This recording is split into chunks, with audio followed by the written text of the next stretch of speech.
नमस्कार प्रेक्षकांनो, जानकी जी आहे ती आता हॉस्पिटलमध्ये गेलेली असते ओवीला घेऊन. आता जानकी म्हणत असते, डॉक्टर प्लीज माझ्या ओवीचा उपचार करा. पण डॉक्टरांचं म्हणणं असतं की खूप पैसे लागणार आहेत आणि तुमच्याकडे पैसे नाहीत. आता जानकी म्हणते, असं का वागताय तुम्ही? एखादा माझ्या 9 वर्षाच्या मुलीला तुम्ही मारून टाकाल का? असंच तडफडाल का जर माझ्याकडे पैसे नाही आहे म्हणून? डॉक्टर आहेत ना तुम्ही सर्वांचे इलाज करतात, मग असं का करत आहे? असं जानकी डॉक्टरला म्हणत असते.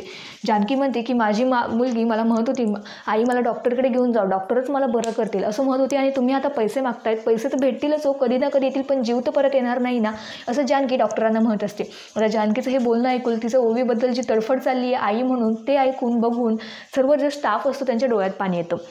आता आपल्याला इकडे ऐश्वर्या दाखवली असते आणि ऐश्वर्या नानांचा हात पिरगळत असते आणि म्हणत असते, काय रे म्हाताऱ्या, तुला इतका माज आला आहे का? तुला प्रॉपर्टीचे पेपर सांगायचे आहे की नाही, कुठे आहे, लवकर सांग. आणि हात पिरगळत असते नानांचा.